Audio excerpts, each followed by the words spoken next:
Chapter 9. Wife, are you asleep? He had married such a beautiful wife, yet on his wedding night, he could not touch, caress any part of her body, or even sleep on his own bed. He could only silently hug his knees as he leaned against a wall in the corner of his room. Xiao Che now had really felt the maliciousness of this world. The red candlelight reflected against this newly transformed room, making it seem lovely. The two people in red dress entered a long silence. One sat at the edge of the bed and the other huddled pitifully in the corner. The only sound heard during this dragging silence was the vague sound of their breathing. After a while, Xiao Che finally could not help but say, "You will not really make me stay here all night." Xie Qingyue's long eyelashes fluttered and the graceful curve of her body turned slightly to lie down on the bed. She released the scarlet curtain and it fell, hanging down. Xiao Che could only make out her vague blurry shadow under the dim candlelight. Suddenly, Xie Qingyu waved her hands and a cold windy breeze extinguished the two red candles simultaneously, making Xiao Che sit in the dark shadows of the room. If it wasn't impossible for him to beat this woman, even though she was as cold as her appearance, he still would have jumped her. "I was just joking earlier. Not only am I not drunk, I did not even drink one sip this entire afternoon. You can't even take a little joke, you have no sense of humor." Xiao Che resentfully muttered. "I knew you weren't drunk." Xie Qingyu replied coldly, "But I really hate men who could defecate and urinate anywhere." Defecate and urinate anywhere? Could it be when he was trying to get the wine out of the sky poison pearl? F***CK. Xiao Che's eyes widened as he jumped up from his corner. "You said that I indiscriminately urinate anywhere? Which eye did you see that with? You only heard the sound of me pouring wine." "Pouring wine? Pouring the wine?" As a dignified man of the Xiao clan, I would never do something as uncultured and filthy as that. You are allowed to look down on my profound power, but not insult my noble character and personality. A little white after Xiao Che roared at her, he heard the leisurely sound of Xie Qingyue's voice, "I was only joking too." $. Xiao Che had almost vomited out his blood. Depressed, Xiao Che went back to his corner and became silent again. This woman really knew how to joke around. Usually he would sleep comfortably in his bed, but on his wedding night, he had to sleep in a corner. There was no way he could fall asleep. After holding in for a long time, Xiao Che let out his voice again. "So, when are you going back to Frozen Cloud Immortal Palace? Tomorrow, or the day after tomorrow?" "Xie Qingyu." Xiao Che laughed with a light expression and calmly explained, "Although I know very little about the ways of Frozen Cloud Immortal Palace, I do know that they only accept women. Emotions of love are forbidden and they all have to be chaste. There are countless beautiful women in Frozen Cloud Immortal Palace and I have never heard of anyone there getting married. But you married me. Looks like even among the people of Frozen Cloud Immortal Palace, your talent and gifts are a rarity. You are perhaps a talent that they have only seen once in hundreds of years. Otherwise, why else would they break such a precedent in your favor?" Xie Qingyu. Xiao Che raised his head and looked up at the darkness of his ceiling and continued, "For someone like you, they would do all they can to recruit you into their Frozen Cloud Immortal Palace in the shortest time possible. There must be countless strong practitioners that study the way of the profound that an ordinary person would never see in their entire lifetime, and countless treasures as well. Under these circumstances, your profound power and status would skyrocket. You are probably going to leave soon, am I right?" Xie Qingyu remained silent for a long time. After a while, she answered in a vague voice, "In a month." "A month?" Xiao Che's surprised expression became a smile as he lowered his head and whispered, "Thank you." "Xie Qingyu? You must have asked them for this month. I doubt that Frozen Cloud Immortal Palace would willingly let you delay your recruitment, and let you stay with a useless person like me against your wishes. 1 month is quite a long time and you are their treasured talent.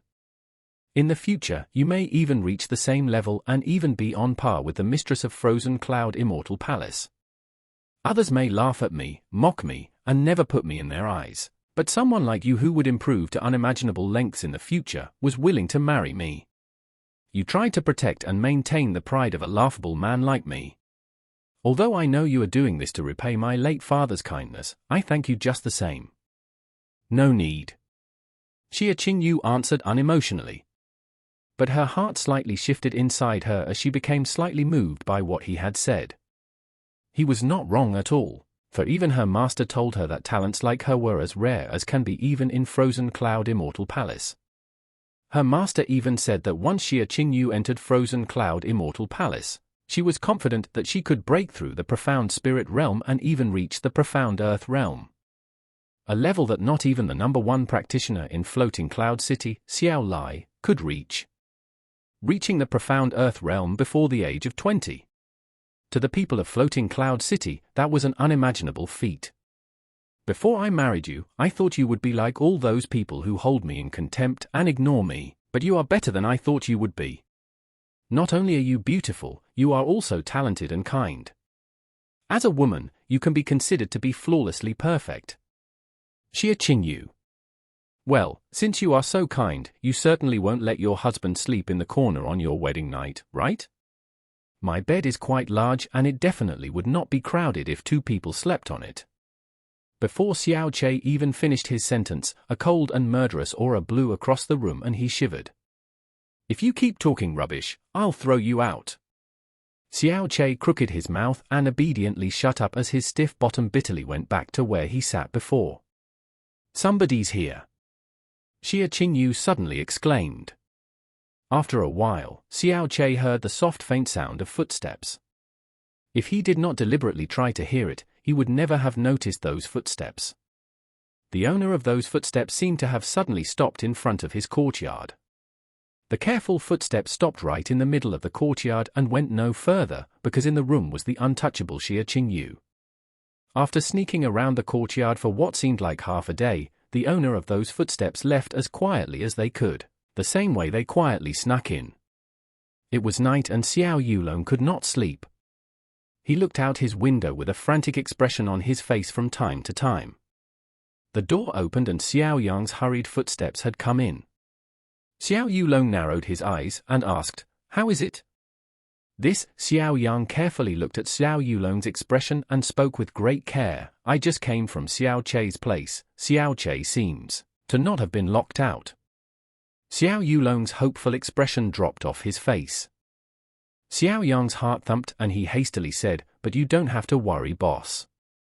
Xie Qingyu even views the guys from the governor's mansion and the Yuan family with a contemptuous disregard. How could she even like that Xiao Che of a wastrel? Although he had not been driven out, it's probably because she pitied him. She probably does not want him to get laughed at. Although he is in the same room as Xie Qingyu, I doubt they are lying on the same bed. He's probably laying on the ground right this minute, that must be it." Xiao Yulong's dark uncertain face cast his eyes in the direction of Xiao Che's courtyard. He clenched his fists. "Xie Qingyu is the woman I want, and no one can meddle in my affairs. I will personally check out what had happened. Absolutely do not let him touch Xie Qingyu." "Yes," Xiao Yang quickly answered. The small dwarf like Xiao Che who was rolled up in a ball was still awake in the corner of his room in the middle of the night. He opened his eyes and raised his left hand to look at the center of his palm.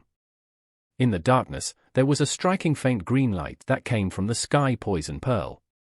In Azure Cloud Continent, with only the power of the Sky Poison Pearl, he alone stirred the world's wind and storms, but also incurred the wrath of the entire Azure Cloud Continent. However, this had almost used up all its poisonous power.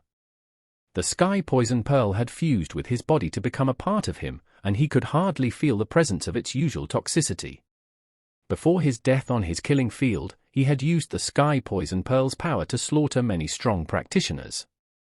He had overdrawn the Sky Poison Pearl's power, and its poisonous powers ran dry. Overdrawing and exhausting are 2 different concepts. If exhausted, it could slowly recover. However, overdrawing directly depleted the source of the power, making it perhaps virtually impossible to restore it to its original strength.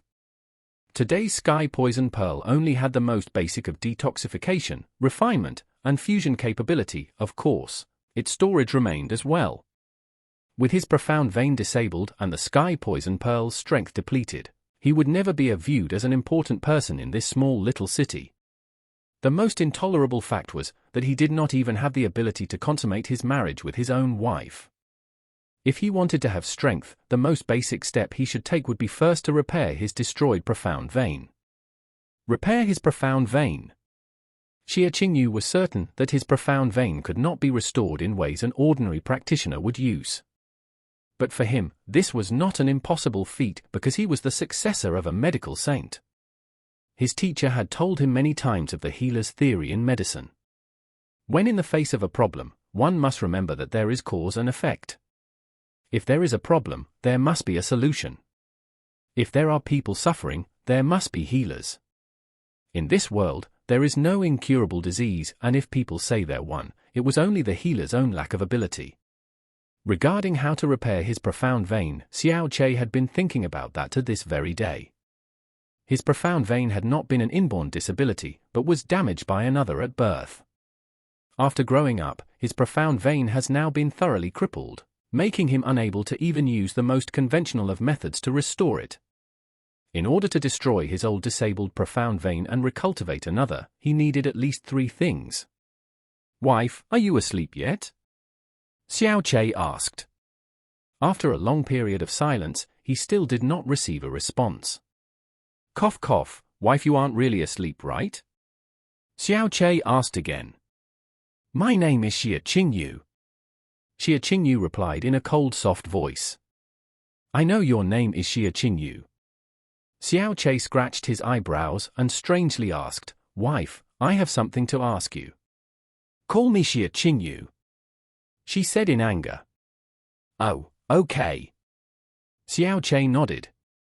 With a poker face on, he asked, "Wife, after you go to Frozen Cloud Immortal Palace, are you able to obtain the 7 profound gem grass, a purple-veined heaven crystal, and a beast core of the earth profound realm? Are you able to get a hold of those 3 things?"